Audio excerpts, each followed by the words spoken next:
Hello students, आप सभी का स्वागत है आपके अपने YouTube channel science with S के सर में। और आज हम जो टॉपिक पढ़ने जा रहे हैं वो है लेंथेनाइड कॉन्ट्रैक्शन या लेंथेनाइड संकुचन। समझिएगा, आज का जो टॉपिक है वो क्या है हमारे पास है, लेंथेनॉइड संकुचन। और लेंथेनॉइड संकुचन को आप इंग्लिश भाषा में क्या बोलते हैं, लेंथेनॉइड कॉन्ट्रैक्शन बोलते हैं ना। क्या बोलते हैं, लेंथेनॉइड कॉन्ट्रैक्शन। तो ध्यान से समझिए, लेंथेनॉइड संकुचन क्या होता है। आपने कहा, देखो नाम से पता चल रहा है कि लेंथेनॉइड के अंदर क्या हो रहा है, संकुचन। बोले तो उनका आकार क्या होता जा रहा है, छोटा होता जा रहा है। क्या हो रहा है, छोटा। तो हम जानते हैं कि लेंथेनॉइड कहाँ होते हैं। आपने कहा सीरियम से लेकर प्रोमीथियम और ऐसे से करते करते अपन कहाँ आते हैं, लास्ट में आते हैं ल्यूटेशियम तक। तो सीरियम से लेकर ल्यूटेशियम तक अगर अपन जा रहे हैं तो सीरियम से ल्यूटेशियम तक क्या होता है, परमाणवीय आकार जो होता है, परमाणवीय आकार बोल दो आप, या आयनिक आकार बोल दो, या परमाणवीय त्रिज्या बोल दो। तो हम क्या कहेंगे कि लेंथेनाइड तत्वों में सीरियम से लेकर ल्यूटेशियम तक बाएं से दाएं जाने पर परमाणवीय आकार में होने वाली कमी ही क्या कहलाती है, लेंथेनाइड संकुचन कहलाती है। ये तो नॉर्मल लैंग्वेज हो गई कि अपन लेंथेनाइड संकुचन को कैसे परिभाषित करते हैं। लेकिन लेंथेनाइड संकुचन होता क्या है, इसको समझने के लिए हमें क्या करना होगा, एक छोटा सा एग्जाम्पल समझना होगा। ठीक है, हम क्या कहते हैं, देखो हम एक एग्जाम्पल ले लेते हैं, किसी भी एक एटम का ले लेते हैं। एटम बोले तो हम क्या बोलते हैं, परमाणु। तो ये हमारे पास कोई एक एटम है, ठीक है। ये हो गया एटम का न्यूक्लियस, नाभिक हो गया। कोई परमाणु है, उसका क्या हो गया हमारे पास, नाभिक हो गया। और इस नाभिक के चारों ओर क्या होती हैं, कक्षाएं होती हैं, ऑर्बिट्स होते हैं, जिनमें क्या होते हैं, इलेक्ट्रॉन सर्वाइव करते हैं। इलेक्ट्रॉन क्या करते हैं, घूमते हैं। कुछ इस तरीके से हमारे पास एटम की स्ट्रक्चर होती है। अब आपने कहा कि लेंथेनाइड संकुचन में क्या होता है, आकार कम होता है। और उस आकार की कम होने की वजह क्या होती है ना। तो हम देखो यहाँ पे ये हमारे पास क्या हो गया, सबसे बाह्यतम कोष हो गया।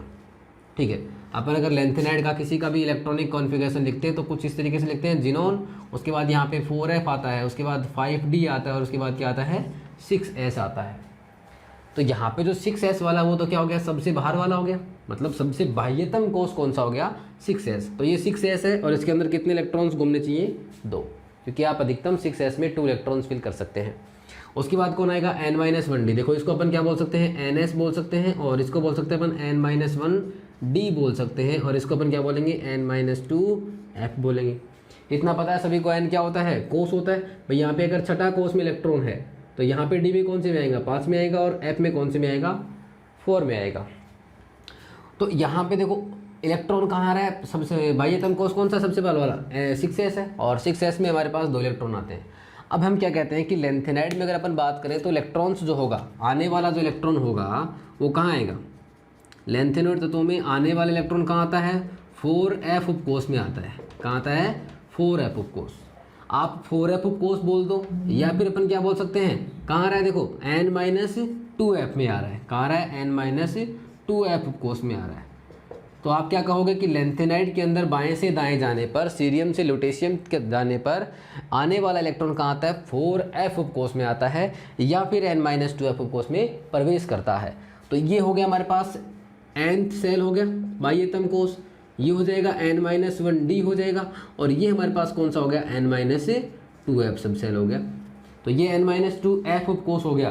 तो जो इलेक्ट्रॉन आ रहा है, आप क्या कह रहे हैं कि आप बाएं से दाएं चल रहे हैं, सीरियम से लेकर कहाँ चले, ल्यूटेशियम तक चले। तो बाएं से दाएं जाने पर क्या होता है, परमाणु क्रमांक तो आपका बढ़ रहा है। क्या हो रहा है, परमाणु क्रमांक आपका बढ़ रहा है। तो परमाणु क्रमांक बढ़ रहा है, तो जो इलेक्ट्रॉन आ रहा है वो कहाँ पे आ रहा है, n-2f उपकोष में आ रहा है। कहाँ पे आ रहा है, n-2f उपकोष में। तो यहाँ पे पहले एक इलेक्ट्रॉन होगा आपके पास, उसके बाद 2 इलेक्ट्रॉन होंगे, 3, 4, 5, 6, 7, 8, 9, 10, 11, 12, 13, 14, है ना। तो ऐसे करके क्या होंगे कि अगर अपन बाएं से दाएं चलते जाएंगे तो इलेक्ट्रॉन क्या होगा, n-2f उपकोष में आता जाएगा। तो उससे क्या फ़र्क पड़ेगा। तो हम देखो यहाँ पे 3 टर्मिनोलॉजी पढ़ते हैं ना, ध्यान से समझना। यहाँ पे अपन 3 टर्मिनोलॉजी पढ़ते हैं, उनको ध्यान से समझना। वो 3 टर्मिनोलॉजी कौन कौन सी है, इसको मैं एक बार रफ कर देता हूँ। कौन कौन सी है, हमारे पास 3 नाम आते हैं। देखो, एक होता है नाभिकीय आवेश होता है। क्या होता है, नाभिकीय आवेश। और इस नाभिकीय आवेश को अपन शो करते हैं Z से, जो परमाणु क्रमांक भी होता है। एक होता है हमारे पास परिरक्षण प्रभाव होता है, परिरक्षण प्रभाव, परिरक्षण प्रभाव, जिसे अपन शिल्डिंग इफेक्ट भी बोलते हैं। इंग्लिश में क्या बोलते हैं, शिल्डिंग इफेक्ट बोलते हैं। और इसको अपन शो करते हैं सिग्मा से, या फिर इसको क्या बोलते हैं अपन प्रतिकर्षण भी बोल सकते हैं। और तीसरी जो टर्मिनोलॉजी है वो होती है मेरे पास प्रभावी नाभिकीय आवेश। क्या होता है? प्रभावी नाभिकीय आवेश। और ये जो प्रभावी नाभिकीय आवेश होता है बच्चों, उसको अपन शो करते हैं जेड इफेक्टिव से। तो ये तीन टर्मिनोलॉजी वैसे तो आप लोग 11th क्लास में पढ़ चुके होते हैं, लेकिन यहाँ पे लेंथेनॉइड कॉन्ट्रैक्शन को पूरा समझने के लिए इन तीनों टर्मिनोलॉजी का हमें आइडिया होना जरूरी होता है। तो सबसे पहले क्या होता है? नाभिकीय आवेश होता है। तो ये नाभिकीय आवेश क्या होता है, ध्यान से समझना। यहाँ जो हमारे पास नाभिक है, वो नाभिक क्या करेगा, जो आउटर मोस्ट सेल है, जो बाह्यतम कोश का इलेक्ट्रॉन है, उसको क्या करेगा, अपनी ओर आकर्षित करेगा। ध्यान से समझना, ये क्या करेगा, उसको अपनी ओर आकर्षित करेगा। तो ये जो आकर्षित करेगा वो क्या होगा, इसका नाभिकीय आवेश होगा। क्या होगा? नाभिकीय आवेश। एक बार समझना आप। अब आप कह रहे हैं कि बाएं से दाएं जा रहे हैं, तो क्या हो रहा है, परमाणु क्रमांक बढ़ रहा है। आप क्या गए, लेफ्ट से राइट गए अगर लेंथेनॉइड के अंदर, तो क्या हो रहा है, परमाणु क्रमांक बढ़ रहा है 1 से। परमाणु क्रमांक कितने से बढ़ रहा है? 1 से बढ़ रहा है। लेकिन एक बात बताओ, जो आपके पास लेंथेनॉइड आते हैं, वो लेंथेनॉइड कौन से आवर्त में आते हैं? छठे आवर्त में आते हैं। कौन से आवर्त में आते हैं? छठे आवर्त में। जब छठे आवर्त में आ रहे हैं तो इनका कोष कौन सा होगा? छठा कोष होगा। कौन सा होगा? छठा। तो भाई जब आप बाएं से दाएं चलेंगे तो कोष तो क्या रहेगा? समान रहेगा। कोष तो क्या रहेगा? समान। और आपका जो परमाणु क्रमांक है वो 1 से बढ़ रहा है। तो जब परमाणु क्रमांक 1 से बढ़ेगा तो हम क्या कहेंगे कि एक इलेक्ट्रॉन तो कहाँ बढ़ जाएगा? बाह्यतम कोष में, या फिर कहाँ बढ़ेगा? ध्यान से सुनो, अगर अपन बाएं से दाएं जा रहे हैं तो आपका कोष समान है। मतलब अगर इलेक्ट्रॉन जो आ रहा है, वो आने वाला इलेक्ट्रॉन कहाँ आ रहा है? आने वाला इलेक्ट्रॉन कहाँ प्रवेश कर रहा है? 4f उपकोष में प्रवेश कर रहा है भैया। समझना ध्यान से। हमने क्या कहा कि आप अगर बाएं से दाएं चलेंगे तो बाएं से दाएं चलने पर भैया आपका कोष तो कौन सा रहेगा? छठा रहेगा। भाई कोष तो कौन सा है? लेंथेनाइड छठे कोष में आते हैं, छठे आवर्त में आते हैं, तो कोष तो कौन सा रहेगा? सभी में छठा रहेगा। तो परमाणु क्रमांक आपका क्या हो रहा है? 1 से बढ़ता जा रहा है। तो अब आपका कोष समान है। इसका मतलब क्या हो गया कि अगर आपके पास छठा कोष है तो आप बाएं से दाएं चले जाओ, तो बाएं से दाएं चलोगे तो क्या होगा? कोष तो समान रहेगा। मतलब कोष कौन सा है? छठा कोष है। मतलब आकार क्या हो रहा है? समान होना चाहिए अपने हिसाब से। लेकिन ये क्या कहता है कि जो इलेक्ट्रॉन आ रहा है वो कहाँ आ रहा है? 4f उपकोष में आ रहा है। और जब 4f उपकोष में इलेक्ट्रॉन, अंदर वाले कोष में इलेक्ट्रॉन आ गया, तो भैया बताओ, जब अंदर वाले कोष में इलेक्ट्रॉन आ रहा है तो क्या उसके कारण प्रभाव पड़ेगा क्या आकार के ऊपर? नहीं पड़ेगा। भाई आकार उसके कारण बढ़ेगा तो नहीं ना। अगर मैंने कहा कि इलेक्ट्रॉन 7वें में जा रहा है, 8वें में जा रहा है, तो आकार बढ़ना चाहिए था। लेकिन यहाँ पे तो बाएं से दाएं जाने पर कभी भी कोष मैटर नहीं करता, क्योंकि कोष का मान तो क्या है? समान है। छठा आवर्त है, छठा कोष है। तो क्या होगा, जब इलेक्ट्रॉन 1 से बढ़ेगा, जब इलेक्ट्रॉन क्या होगा आपका 1 से बढ़ेगा, परमाणु क्रमांक 1 से बढ़ेगा, तो मैं क्या कहूँगा कि आपका प्रोटॉन जो होगा वो भी 1 से बढ़ेगा, और जो आपका इलेक्ट्रॉन होगा वो भी 1 से बढ़ेगा। तो यहाँ पे नाभिकीय आवेश क्या हो जाएगा? 1 से बढ़ जाएगा। बात समझ में आएगी ना। अगर आप बाएं से दाएं जाओगे तो नाभिकीय आवेश जिसे हमने जेड से शो किया था वो कितने से बढ़ जाएगा? 1 से बढ़ जाएगा। ठीक है। अब देखो, जब नाभिकीय आवेश 1 से बढ़ गया तो हम क्या करें कि इलेक्ट्रॉन भी 1 बढ़ गया, और इलेक्ट्रॉन बढ़ गया। देखो हम क्या कहते हैं कि यहाँ जो f उपकोष के इलेक्ट्रॉन्स होते हैं, वो f उपकोष के इलेक्ट्रॉन्स क्या करते हैं? देखो ये f उपकोष के इलेक्ट्रॉन्स जो होते हैं वो क्या करेंगे कि, अब एक छोटा सा एग्जांपल समझो। जैसे मैंने क्या कहा कि हम एक सर्कल में खड़े हैं, मैं यहाँ पे सेंटर में खड़ा हो जाता हूँ, ये मैं सेंटर में खड़ा हो गया, और इसके मेरे चारों ओर ये पहला सर्कल है, और इस सर्कल को मैंने नाम दे दिया एस सर्कल। इसको मैंने दे दिया, अच्छा एक और बना लेते हैं यहाँ पे ना, पूरा पढ़ लेते हैं अपन। मैंने कहा कि इस सर्कल को, ये हमारे पास कुछ इस तरीके से सर्कल बना लिया मैंने, ये हो गया। तो इस सर्कल को मैंने नाम दे दिया एस सर्कल, और इसको मैंने दे दिया पी सर्कल, और ये हमारे पास एफ हो गया, और ये कौन सा हो गया? डी हो गया, और ये एस हो गया। कुछ इस तरीके से एक बार अपन समझ लेते हैं। ठीक है। तो मैंने कहा कि देखो मेरे चारों ओर क्या है? ये एस सर्कल है, उसके बाद मेरे पास पी सर्कल है, उसके बाद कौन सा सर्कल मान रखा है मैंने? एफ सर्कल मान रखा है। ठीक है। तो अब जैसे मान लो कि सबसे बाहर जो सर्कल है उसको मैंने नाम दे रखा है कौन सा? एस वाला। इसको मिटा देते हैं, फिर यहाँ पे एस डे हो गया। मैंने कहा कि जो सबसे बाहर है वो कौन सा है? एस वाला है। अब मैं क्या करता हूँ, एस वाले सर्कल में से इलेक्ट्रॉन को बुलाता हूँ, भैया इधर आओ। मैंने क्या कहा कि जो सबसे बाहर जो सर्कल है, सबसे बाहर जो लाइन बनी हुई है मेरे चारों ओर, उसमें से मैं एक इलेक्ट्रॉन को अपने ओर बुलाता हूँ, भैया इधर आओ जरा। मैंने कहा भैया जरा इधर आओ। तो भैया जब जरा इधर आओ, तो जब वो क्या करेगा? मेरी ओर देखेगा कि भैया अपने को तो बुला रहे हैं अंदर की ओर, है ना। वो क्या करेगा कि मेरे को तो अंदर की ओर बुला रहे हैं। तो जब वो अंदर की ओर इधर आने की सोचेगा, क्या होगा कि वो यहाँ से इधर आने की सोचेगा, तो इसको बीच में क्या होगा, बीच में जो आने वाले इलेक्ट्रॉन हैं वो क्या करेंगे, दूर भग जा भैया। वे क्या होगा, प्रतिकर्षण करेंगे, आने से रोकेंगे। मैंने क्या कहा कि मेरे चारों ओर ये कितने सर्कल बने हुए हैं, 1 2 3 4 और 5 सर्कल बने हुए हैं, और 5 में से मैंने बाह्यतम जो सर्कल था 5वां वाला, उसमें से किसी एक इलेक्ट्रॉन को भैया इधर आओ। तो जब वो इलेक्ट्रॉन मेरी तरफ आता है तो वो किससे आना चाहिए था, मैंने उसे किससे बुलाया था, जेड से बुलाया था, मतलब मैंने उसको नाभिकीय आवेश से बुलाया था, ठीक है। लेकिन होता क्या है, जब वो इलेक्ट्रॉन इधर आएगा तो यहाँ पे बीच में आने वाले इलेक्ट्रॉन जो होते हैं, आंतरिक कोश के इलेक्ट्रॉन, मैंने क्या कहा, आंतरिक कोश के इलेक्ट्रॉन क्या करते हैं, उसको प्रतिकर्षित करते हैं। क्या करते हैं, प्रतिकर्षित करेंगे, और प्रतिकर्षित करने का मतलब क्या होगा, उसे दूर भगाएंगे। क्या भगाएंगे, दूर भगाएंगे। तो प्रतिकर्षित करेंगे, और इस प्रतिकर्षण को क्या कहते हैं अपन, सिग्मा कहते हैं। और यही क्या होता है हमारे पास, प्रिरक्षण प्रभाव। मतलब क्या होगा कि ये जो अंदर वाले इलेक्ट्रॉन्स हैं वो बाहर वाले इलेक्ट्रॉन को अंदर आने से क्या करेंगे, रोकेंगे, शिल्ड करेंगे, एक कवर बना लेंगे। भाई अंदर वाले क्या करेंगे, कवर बना लेंगे, ताकि बाहर वाले इलेक्ट्रॉन पर हमारा ध्यान नहीं जाए। ऐसे समझना, मैंने कहा कि मेरे चारों तरफ जो लाइन बनी हुई थी, तो जब सबसे बाहर 5वीं लाइन है, उसके इलेक्ट्रॉन को अगर मैं बुलाना चाहूंगा, तो जो अंदर वाले इलेक्ट्रॉन है ना, जो अंदर वाले कोष है मेरे तरफ 2 3 4 जो लाइन बनी हुई है, वो क्या करेंगे, वो ये चाहेंगे कि इसका जो अट्रैक्शन है, इसका जो आकर्षण है, या इसका जो ध्यान है, वो बाहर वाले पे ना जाके कहाँ जाए, अंदर वाले की तरफ जाए। तो वो चारों तरफ क्या बना लेते हैं, मेरे चारों ओर परिरक्षण, चारों ओर रक्षा कर लेते हैं, कवर कर लेते हैं, शील्ड कर लेते हैं। और वो क्या होता है हमारे पास, परिरक्षण प्रभाव या शील्डिंग इफेक्ट, या उसे हम प्रतिकर्षण की क्षमता भी बोलते हैं, जिसे हम डिनोट करते हैं किससे, सिग्मा से। तो क्या हुआ भैया, सिग्मा बढ़ जाएगा। क्या होगा, सिग्मा बढ़ जाएगा। तो एक बात और सुनना, ये हमारे पास क्या आया, तीसरा नाम जेड इफेक्टिव आया। क्या आया, जेड इफेक्टिव। तो जेड इफेक्टिव क्या होता है, जेड इफेक्टिव को हम क्या बोलते हैं, प्रभावी नाभिकीय आवेश, और इसकी वैल्यू होती है जेड माइनस सिग्मा के बराबर। इसको समझना, मैंने क्या कहा कि मैंने बाह्यतम कोश के इलेक्ट्रॉन को देखा, मैंने जो बाहर चारों तरफ रो थी उसमें बाहर वाले को देखा और अपनी तरफ क्या किया, आकर्षित किया, बुलाया कि एक बार इधर आ जा। तो जितना आकर्षण बल से मैं उसको बुला रहा था, या जितने आकर्षण बल से वो मेरी तरफ आना चाहिए था, मेरी तरफ खींचना चाहिए था, उतना नहीं होता। क्यों, क्योंकि आपने जब उसको बुलाया तो उसके बीच में क्या लग गया, यहाँ पे बीच में प्रतिकर्षण लग गया। मैंने उसको आकर्षित किया, बीच में जो कोश के इलेक्ट्रॉन है उन्होंने क्या किया, उसको प्रतिकर्षित किया। और इन दोनों का जो बैलेंस होता है, ये तो क्या कहा मैंने, इसको इधर आ जा बुलाया, लेकिन ये क्या करेंगे, इसको भग जा, क्या करेंगे, प्रतिकर्षण करेंगे। ये क्या है, इसका प्रतिकर्षण है, और ये क्या है, इसका आकर्षण है। ये तो मैं बुला रहा हूं, वो हो गया अट्रैक्शन, आजा, और ये चला जा। मतलब क्या हो गया, आकर्षण जो है वो जेड और प्रतिकर्षण है वो सिग्मा। अब इन दोनों के बीच क्या होती है, खींचातानी होती है, वो एक दूसरे को बैलेंस करते हैं। और होता क्या है यहाँ पे कि हमारे पास जो जेड होता है वो परमाणु क्रमांक तो कितने से बढ़ता है, यहाँ पे 1 से बढ़ता है।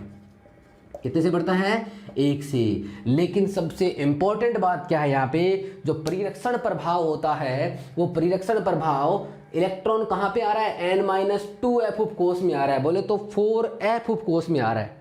वापस समझना, जो आने वाला इलेक्ट्रॉन है वो कहाँ पे आ रहा है, 4f उपकोष में, या फिर मैं क्या बोल दूं, n-2f उपकोष में आ रहा है।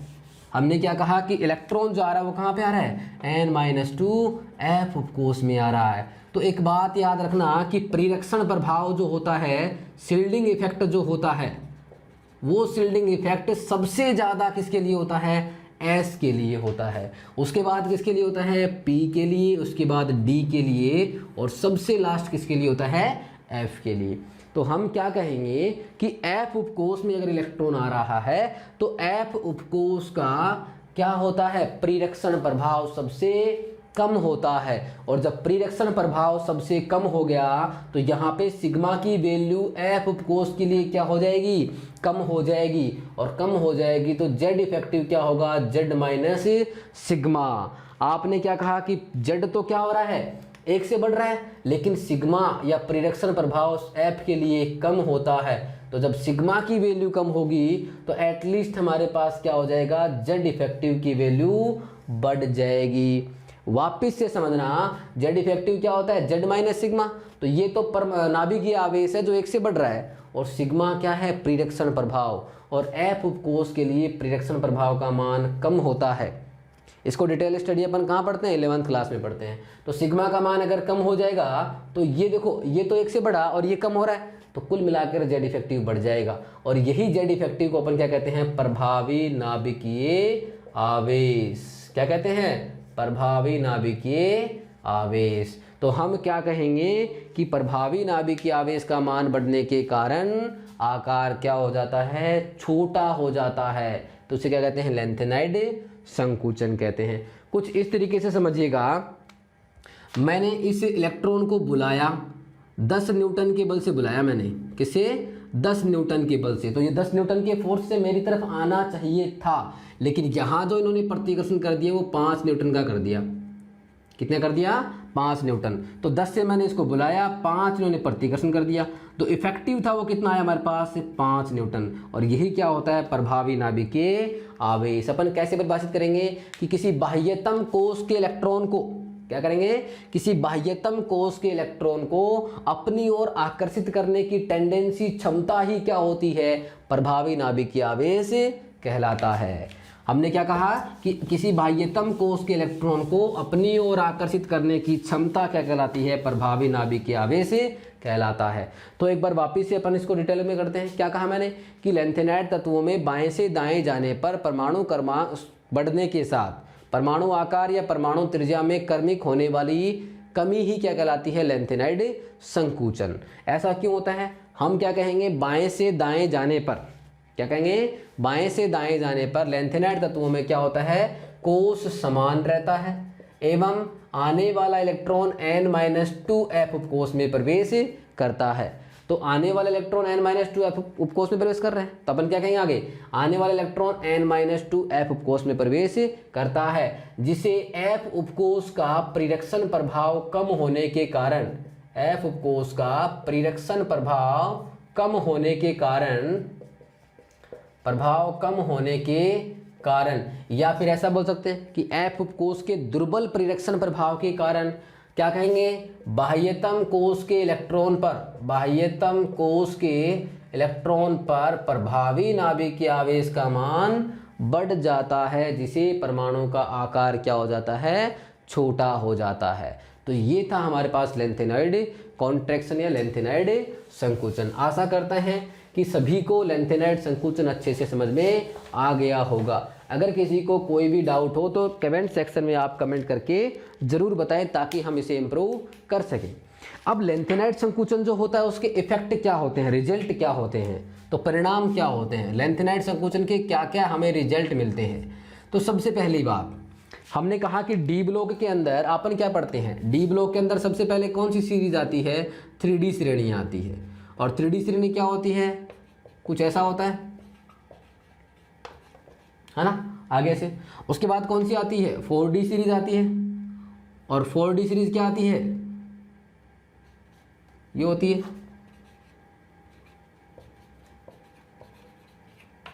कुछ इस तरीके से होती है। उसके बाद कौन सी आती है, 5D सीरीज आती है। ये बहुत ही इंपॉर्टेंट पॉइंट है हमारे पास, देखना इसको, बहुत ही इंपॉर्टेंट है।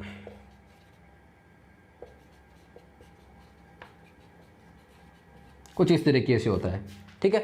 अब देखो यहाँ पे आपको पहला रिजल्ट क्या मिलेगा, अगर लेंथेनाइड कॉन्ट्रैक्शन या लेंथेनाइड संकुचन हो गया तो पहला रिजल्ट हमें यहाँ पे क्या मिलने वाला है। तो अपन क्या कहेंगे कि देखो ऊपर से नीचे जा रहे हैं, हमने क्या कहा कि 3D सीरीज से अगर 4D आ जाए, 4D से कहाँ जाए, 5D में आ जाए। तो 3D सीरीज भैया कौन से आवर्त में आती है, तो चौथे आवर्त में आती है। 4D सीरीज 5वें आवर्त में आती है, और 5D सीरीज होती है वो छठे आवर्त में आती है, ठीक है। तो हम क्या देखते हैं कि ऊपर से नीचे जाने पर, पूरा समझना, ऊपर से नीचे जाने पर क्या होता है। तो ऊपर से नीचे जाने पर क्या होता है, कोष बढ़ता है, कोषों की संख्या बढ़ती है। क्या कहते हैं अपन, कोषों की संख्या बढ़ती है। और कोषों की संख्या बढ़ने से परमाणु का आकार क्या होना चाहिए, बढ़ना चाहिए। आपने क्या कहा कि ऊपर से नीचे जाने पर कोषों की संख्या बढ़ने के साथ साथ परमाणु का आकार बढ़ना चाहिए। मतलब हमें ये होना पता चलना चाहिए कि अगर अपन स्कैंडियम से चले कहाँ पे, यहाँ तक, और यहाँ से कहाँ चले, यहाँ तक, तो क्या होगा जब सॉरी लेंथेनम तक अगर आप आते हो तो क्या होगा और क्या होना चाहिए। तो देखो एक छोटी सी बात ध्यान रखना, लेंथेनाइड कहाँ आते हैं, लेंथेनोइड जो होते हैं वो कहाँ आते हैं, लेंथेनम के बाद आते हैं। किसके बाद आते हैं, लेंथेनम के बाद। और लेंथेनम का परमाणु क्रमांक हमारे पास कितना होता है, बताओ जल्दी से, कितना होता है, 57 होता है। कितना होता है, 57। तो हमारे पास जो लेंथेनाइड एलिमेंट्स आ रहे हैं वो कहाँ पे आ रहे हैं, यहाँ पे आ रहे हैं। और यहाँ कौन से आते हैं, ये सीने पर कुछ इस तरीके से। तो यहाँ पे जो लेंथेनाइड आ रहा है वो किसके बाद आ रहा है, लेंथेनम के बाद। इसका मतलब लेंथेनाइड संकुचन का प्रभाव कहाँ दिखाई देगा, इस लेंथेनम के बाद दिखाई देगा। और बाद दिखाई देने का मतलब क्या होता है कि अगर अपन यहाँ पे इस सीरीज के अंदर ऊपर से नीचे आएंगे तो आकार क्या होगा, बढ़ेगा। ऐसा क्यों, क्योंकि ऊपर से नीचे जाने पर कोषों की संख्या बढ़ती है, जिसे परमाणु का आकार बोलो, परमाणु की त्रिज्या बोलो, या आयोनिक रेडियस भी क्या होती है, बढ़ती है। तो अब देखो लेंथेनम के बाद अगर अपन चलते हैं तो हम क्या देखते हैं कि इस टाइटेनियम से बड़ा कौन होगा, जिरकोनियम होगा। क्योंकि यहाँ पे तो भैया लेंथेनाइड आ नहीं रहा ना, यहाँ पे तो सामान्य इलेक्ट्रॉन चल रहे हैं। वेनेडियम से बड़ा कौन होगा, नोबेलियम होगा, नियोबिडियम होगा। उसके बाद क्रोमियम से बड़ा कौन होगा, मोलिब्डेनम होगा। कुछ इस तरीके से होगा। लेकिन अपन जब जिरकोनियम से होफनियम आते हैं तो जिरकोनियम से होफनियम की ओर आने पर क्या होता है, हमें एक अच्छी सी खूबसूरत चीज़ देखने को मिलती है। वो क्या, कि दोनों का आकार क्या होता है, समान मिलता है। यहाँ इससे यहाँ तक आते हैं तो इनका आकार क्या मिलता है, हमें समान मिलता है। और यहाँ भी अगर अपन इसके बेस आते हैं तो क्या मिलता है, हमें आकार समान मिलता है। ऐसा क्यों, तो पहला क्वेश्चन ये आए कि जिरकोनियम एवं होफनियम की परमाणु त्रिज्या में संबंध बताइए। तो अपन क्या कहेंगे, दोनों का आकार लगभग समान होता है। लेकिन जब आपसे पूछा जाए ऐसा क्यों, तो हम अक्सर क्या कह देते हैं, लेंथेनॉइड कॉन्ट्रैक्शन या लेंथेनॉइड संकुचन। किसके कारण होता है, लेंथेनाइड संकुचन के कारण। क्यों, क्योंकि यहाँ पे आकार तो बढ़ रहा है भाई, कोषों की संख्या बढ़ रही है तो आकार क्या होना चाहिए, बढ़ना चाहिए। लेकिन यहाँ पे अपन एक नाम पढ़ते हैं, Z effective equal to Z minus sigma. और यहाँ जो जेड इफेक्टिव होता है, प्रभावी नाभिकीय आवेश होता है, उसका मान क्या होता है, ज़्यादा बढ़ जाता है। और प्रभावी नाभिकीय आवेश का मान अगर बढ़ जाएगा तो देखो यहाँ पे कोषों की संख्या n बढ़ गई और जेड इफेक्टिव बढ़ गया, और ये एक दूसरे को बैलेंस कर देते हैं। और बैलेंस होने से क्या दिखाई देता है कि जिरकोनियम, होफनियम और नियोबिडियम और यहाँ पे टेंटेलम और यहाँ पे मोलिब्डेनम और टंगस्टन का आकार लगभग क्या हो जाता है, बराबर हो जाता है। तो कारण क्या रहेगा, लेंथेनाइड संकुचन। और ये किसके बाद शुरू होगा, लेंथेनम के बाद शुरू होगा। तो हम क्या बात करेंगे कि लेंथेनॉइड कॉन्ट्रैक्शन का सबसे पहला जो परिणाम होगा वो क्या होगा कि 4D सीरीज और 5D सीरीज के तत्वों का परमाणु आकार लगभग बराबर होना। और ऐसा किसके कारण होता है, लेंथेनाइड कॉन्ट्रैक्शन के कारण होता है। फर्स्ट चीज कंप्लीट होगी ना। सेकंड रिजल्ट हमें क्या मिलता है, सेकंड रिजल्ट हमने क्या कहा कि अगर अपन लेंथेनॉइड तत्वों की बात करें तो लेंथेनॉइड तत्वों का आकार लगभग कम होता जा रहा था ना। तो हम क्या देखते हैं, जब लेंथेनॉइड तत्वों का आकार या साइज देखते हैं तो एक पॉइंट आता है लेंथेनॉइडों का सेपरेशन, लेंथेनॉइड एलिमेंट्स का पृथक्करण या सेपरेशन। हम क्या देखते हैं कि लेंथेनॉइडों का आकार क्या होता है, लगभग समान होता है सभी का। एक किसी का 1.642 है तो किसी का 1.641 है, इस तरीके से। तो जब आकार समान होगा तो हम एक बात कहते हैं कि लेंथेनॉइड क्या होते हैं, लगभग समान होते हैं। समान का मतलब लेंथेनॉइडों के केमिकल जो प्रॉपर्टीज होती हैं वो अपन ने पढ़ी थी, क्या होती है, लगभग समान। तो लेंथेनॉइड्स के रासायनिक गुणधर्म क्या होते हैं, समान होते हैं। अब एक बात बताओ, जब रासायनिक गुणधर्म किसी एलिमेंट के सेम है तो हम क्या दोनों को सेपरेट कर सकते हैं क्या। भाई मैंने कहा कि आपने एक गिलास के अंदर पानी ले रखा है, उसमें चीनी डाल रखी है, चीनी घोल मिक्स कर रखी है, और दूसरे गिलास में भी क्या कर रखी है, आपने चीनी मिक्स कर रखी है, और दोनों गिलासों को आपने किसी तीसरे बीकर के अंदर आपने मिक्स कर दिया। तो मैं अगर आपको पूछूं कि आपने लेफ्ट हैंड में जो गिलास ले रखा था और जो राइट हैंड में गिलास ले रखा था, जब आपने मिक्स किया तो आपका जो मिक्सअप किया हुआ सॉल्यूशन है, जो घोल है, क्या उसमें आप पहचान सकते हैं क्या कि कौन सा लेफ्ट वाला है, कौन सा राइट वाला गिलास था, नहीं ना। इसका मतलब हम क्या कहेंगे कि इनके केमिकल प्रॉपर्टीज क्या होती हैं, सेम होती हैं। लेकिन क्या हो गया यहाँ पे, लेंथेनॉइड संकुचन।